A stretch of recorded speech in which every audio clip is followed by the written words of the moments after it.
Fala, meus torcedores fanáticos, eu sou Miriam Pimentel.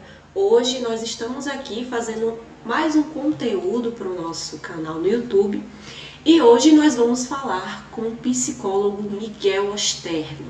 Miguel é um psicólogo manauara e ele está aqui conosco para tratar sobre os aspectos psicológicos do fanatismo, explicar um pouco como funciona a mente de um torcedor. Vamos lá? Bom, prazer, pessoal de jornalismo da UFAL. Eu me chamo Miguel, sou formado em psicologia, já tenho aí uns anos de experiência clínica, também atuo na psicologia hospitalar e estou pós-graduando em neuropsicologia. E é um prazer estar aqui com vocês para a gente debater sobre esse tema. Maravilhoso! Bom, Miguel, primeiramente eu queria que você explicasse como a psicologia explica o fanatismo. Olha, o fanatismo, na psicologia assim, em geral, vai ter uma explicação, às vezes até de catarse, às vezes de substituição de uma figura da qual o indivíduo não encontra, né, originalmente em sua casa. E assim, quando você me chamou para falar sobre fanatismo, a primeira coisa que eu pensei foi no clássico de torcedores de reality, que é uma coisa que está muito em alta, né? Uhum. No ano passado, saiu aí uma entrevista do participante da edição 17 do BBB, né, aquele médico chamado Marcos, esqueci o sobrenome, mas vocês sabem, aquele que teve um caso com a vencedora, né, da edição, e ele falou sobre uma série de um perfil de pessoas, né, um padrão de perfil de pessoas que, mesmo depois já de muitos anos da edição, ainda o perseguiam por conta de uma idealização, né, de um relacionamento do qual ele tinha com a campeã do reality. E aí, assim, eu acho que esse é um exemplo muito bom para a gente pegar, né, para trazer aí para uma perspectiva da psicologia, porque é o seguinte: o padrão de pessoas das quais ele fala que o perseguiam, inclusive tendo o exemplo de uma que chegou a invadir o consultório dele, né? Ajoelhar, assim, implorando para que ele voltasse com a participante vencedora por conta do relacionamento que eles tiveram. Como é que é essa constituição, né? A, ele falou que geralmente é um perfil de pessoas entre 40 e 60 anos, solteiras ou divorciadas ou viúvas, né? Que tem naquele casal uma motivação para a vida, e a partir do momento em que esse casal rompe, elas passam a ficar assim desnorteadas de uma maneira como se fosse um familiar morrendo, né? Uhum. E aí tá. Como a psicologia pode explicar esse tipo de fenômeno? Esse perfil de pessoa do qual ele colocou como clássico, né, desses fã-clubes, desse movimento assim que leva com uma intensidade para além do que é natural, essa torcida por casal, essa expectativa de relação, todas têm um padrão de frustração, né? São pessoas que não conseguiram arranjar um cônjuge, são pessoas que se divorciaram. Então, o que, que pode acontecer? Elas vão projetar naquele casal, eles vão projetar naquela relação algo do qual elas não tiveram. E ali elas vão saciar o desejo do qual foi frustrado nas próprias relações ou nas não relações que elas tiveram, né? E aí, a partir do momento que aquilo foge do que corresponde à expectativa e à realização delas, né? A saciação daquilo que elas não tiveram, elas começam a entrar em pânico, né? Como se elas Uhum. tivessem perdido o chão, porque aquele símbolo, aquele casal que simbolizava a realização da qual ela projetava em si, se desfez, e aí ela não vê mais esperança em nada. Então, assim, esse é um tipo de fanatismo, né? Para além da projeção, que explica que o fanatismo ele geralmente está atrelado a uma falta. E aí, o que que essa falta vai fazer? Ela vai ver aquele ídolo, ela vai ver aquela partida, ela vai ver aquele político como a salvação do seu objeto perdido, né? A Uhum. psicanálise tem muito essa frase de objeto. Então, a partir do momento que aquilo é contrariado, né? Por exemplo, nas partidas de futebol, esse tipo de violência que está cada vez mais crescente, né?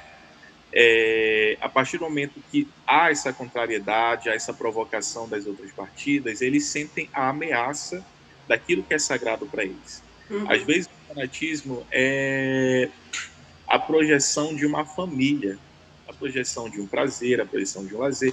É uma pessoa que não está constituída, né, socialmente, com as suas responsabilidades, com a sua saúde em dia, e aí ele vai dispersar a responsabilidade que ele mesmo tinha de fazer a manutenção da sua própria saúde mental, de fazer a manutenção da sua própria felicidade, a manutenção da sua própria seu próprio tempo de lazer, né? Tudo aquilo vai ter como um bode expiatório o ídolo, a partida de futebol, o político. E Uhum. aí isso se torna uma coisa muito frágil quando as expectativas disso não são correspondidas, tá? E assim, basicamente, essa é a percepção da psicologia acerca do fanatismo. Eu achei interessante que nesse exemplo que você falou, meio que foi enquadrado um tipo de pessoa, não sei se posso citar assim, da categoria de mulheres entre idade tal e tal, e geralmente solteiras ou em processo de separação, infelizes com o casamento, projetaram isso na relação e tal. Você acha que o fanatismo é algo gerado intrinsecamente, sim, ou ele é mais uma coisa coletiva, que você vai atrás? Eu acho que um pouco dos dois. Porque essa questão de ir atrás é justamente a tendência que uma pessoa que tem alguma carência tem, né? Uhum. Então, assim, aquela pessoa que sofreu bullying na escola, aí aparece uma artista pop estourada, né? Ela vai se enxergar naquela artista.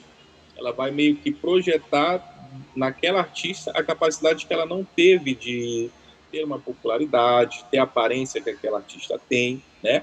Então ela meio que mentalmente vai ter uma sensação de estar plugada com aquela artista. O fracasso daquele artista é o fracasso dela, né? Entendi. A vitória daquele artista é a vitória dela também. Então, assim, a partir do momento que existe aí a perda de água, existe aí um declínio no sucesso, a pessoa vai se sentir muito ofendida e vai ficar muito agressiva, porque ela também ela vai levar em consideração que aquilo também é um fracasso dela, Uhum. né? Sim. Não é uma coisa particular que um artista está passando, porque toda a carreira vai ter altos e baixos. É uma coisa da qual vai atingir ela pessoalmente, né? Agora, esse é um exemplo de pessoa que corre atrás, né? Agora, a questão intrínseca, ela vai estar atrelada aí às carências que a pessoa tem.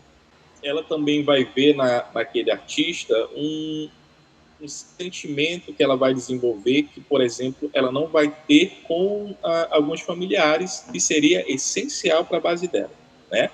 E aí no artista, uma pessoa fanática vai ver de forma... Qual é o nome daquele amor que não é correspondido? Platônica. Platônico. De forma platônica, a pessoa vai ver aquele artista como o substituto do pai, o substituto da mãe, né? Uhum. Então, assim, a forma intrínseca é a projeção dos sentimentos que ele não tem naquele artista. Então, aquele artista se declara para os fãs, né? E aí ele toma para ele aquilo como a bênção de uma mãe, a bênção de um pai. Então, a questão intrínseca ela está atrelada a essa falha de afetividade que alguns jovens vão ter, né? Principalmente jovens, mas não se limita a esse público. Na sua vivência profissional, você já detectou algum paciente com essas características? Eu confesso que eu não tive muitas experiências. É uma questão mais de um estudo que a gente vai ter ao decorrer do curso, né? Uhum. Mas experiência clínica, assim, eu nunca tive de paciente fanático nesse nível. No caso de ter um paciente fanático, você pode explicar como seria, se tem algum tratamento para isso e como seria? Ah, com certeza. Primeiramente, ajustar as emoções das quais ele está filtrando através de uma platonicidade, né, como eu estava falando anteriormente, porque assim, a psicanálise e a psicologia, elas vão trabalhar com a regulação das emoções. E o que é isso? Ela vai ajustar aquilo que está projetado, aquilo que está depositado nas fontes erradas. Então, uma pessoa fanática, ela vai filtrar as emoções dela num artista, ela vai filtrar as emoções dela no político, vai filtrar as emoções dela na partida de futebol. E tudo isso é disfuncional, né? Porque o ser humano ele precisa filtrar essas coisas com os mecanismos dos quais ele já tem por si, enquanto ser humano, mas nem sempre ele vai encontrar. Então, o que a psicologia vai fazer quando ela se depara com uma pessoa assim? Ela vai tirar esses objetos dos quais ela está depositando, né, a filtração, a resolução dos problemas, o depósito assim cego. Ela faz uma coisa que pode vir ser paga. E a psicologia vai voltar esse depósito para uma coisa funcional. Ou seja, olha, essa emoção aqui você não precisa depositar nesse artista. Ele vai, em algum momento, te decepcionar, em algum momento ele não vai te corresponder. E aí, como é que você vai ficar? Não é melhor a gente pegar isso aqui e tratar de uma maneira mais funcional, do tipo cientificamente comprovado? E aí a gente começa a desenvolver as expectativas da pessoa que estavam voltadas para lá, né? Começa a trabalhar a frustração. Olha, não foi assim. É muito mais eficaz você aceitar, né, essa frustração do que você entrar num padrão de repetição onde você quer saciar ela o tempo inteiro, porque isso daí já é uma questão patológica, né? Uhum. Então, aqui, basicamente, a gente vai tratar o paciente de uma forma mais assertiva, do qual ele inconscientemente já está procurando tratar alguma falta que ele tem. E como eu expliquei, o fanatismo está muito atrelado à ausência de algo, né, primordial que essa pessoa não recebeu. Na psicanálise, a gente tem uma modalidade chamada catarse, né? E basicamente é onde o indivíduo dispersa sobre um objeto a emoção da qual ficou recalcada no inconsciente dele. Essa questão catártica, ela inconscientemente acontece muito, né, entre pessoas fanáticas. Elas vão depositar esses objetos de desejo insaciado, essa questão da frustração, nesses objetos nessas figuras, né, que eu já citei, política, futebol, artista e etc. Uhum. E aí na psicanálise a gente vai fazer isso de uma maneira mais assertiva, uma maneira de que você vai depositar isso em algo do qual a ciência ampara, né, que tem a efetividade, que não vai te frustrar, e que não vai colocar sobre o outro uma responsabilidade que não é cabível a ele e que ele não vai ter a obrigação de te corresponder. Então, a forma de tratar um fanático vai ser assim. Você consegue identificar, se é que é possível, alguma diferença entre o fanático religioso, o fanático de política, de figuras conhecidas mundialmente ou de futebol? Ou eles são todos, têm as mesmas características? Não, existe um destaque, né, entre todos. Por exemplo, o fanático político, ele vai ver numa figura um embasamento cultural, um embasamento de crenças dos quais ele tem, crenças de valor, né? Uhum. E aí ele vai defender cegamente aquele político em posição de poder, porque ele está representando aquilo que ele sente, né? Então, não importa o quanto exista de desvio daquele político, né? Eu posso citar exemplos ou é melhor... Pode sim. Eu acho que todo mundo, vem à mente de todo mundo é exemplo muito claro, né? Uhum. Bolsonaro, defensor da família, da espiritualidade, do cristianismo, na verdade, né? Uhum. E toda essa questão voltada para a conservadoria. Beleza, chega a época de pandemia, existe aí uma negligência, né, tanto quanto as pessoas adoecendo, quanto aos familiares enlutados. Uhum. E aí isso não tem aí uma controvérsia de valores, né? Uma pessoa que defende o cristianismo, será que ela teria uma postura assim tão desumana e de tanto descaso em relação a, a uma tragédia que vinha acontecendo? Então, assim, o fanatismo religioso é muito voltado, o fanatismo político, na verdade, é muito voltado a essa questão de passar por cima de tudo, por conta de uma ideologia central e não exatamente perpetuada que um político tem. Quando eu falo central, mas não perpetuada, é do tipo, o slogan daquele político é aquele, mas ele não perpetua isso com as suas atitudes. Porém, esse discurso, né, como é a marca registrada dele, vai sobressair as atitudes que ele tem, independente do que seja. Isso é fanatismo. Uma pessoa que defende isso, ela é fanática, né? Uhum. Porque ela passa por cima daquilo que perpetua, por exemplo, os valores do cristianismo, né? Seria aí a empatia e a solidariedade no momento caótico como a gente viveu. E assim, mas ele defende a família. Então, é totalmente irrelevante. As outras atrocidades que ele faz não contam. O que conta é que ele me representa através do discurso dele e eu vou continuar com ele, independente do que ele esteja fazendo. Isso é o fanatismo político, né? Ah, o fanatismo de artístico, por exemplo, vai ter uma outra característica, né? Do tipo uma pessoa que tem também aí um slogan, né, de uma tendência política através da sua arte, ela tem aí uma certa contradição. Por exemplo, eu posso citar exemplos novamente? Não, eu nem preciso citar exemplos. Vamos falar aí sobre uma questão muito discutida atualmente, Pink Money, né? Por exemplo, uma artista de um público majoritariamente LGBT, que tem aí um discurso, né, que abrange e que acolhe esse público, de repente entra numa imensa contradição, né? É flagrada num discurso discriminatório, né, com ofensas homofóbicas e tal. E aí os fãs majoritariamente desse público veem aquilo e ainda assim não questionam.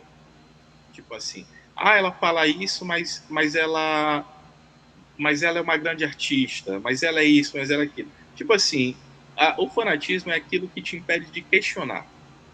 É aquilo que te faz ficar com a pessoa cegamente, independente do que ela faça, independente das contradições da quais ela se meta, né? E aí, por artista, ele vai se configurar assim. O artista ele pode aparecer milhões de polêmicas, né? Ele pode se meter em discursos extremamente problemáticos, mas ainda assim a pessoa vai se apegar àquilo que sacia ela, aquilo que, de certo modo, preenche o vazio que ela tem, que sacia a frustração da qual ela teve, e o fã vai continuar com ele, independente do que ele faz. Ele assassina alguém, ele ainda apoia, né? E aí as configurações são diferentes por causa disso. O fanático político ele vai defender cegamente, né, o seu político devido à identificação cultural que ele tem, a identificação de valores os qual ele vê representado naquele político.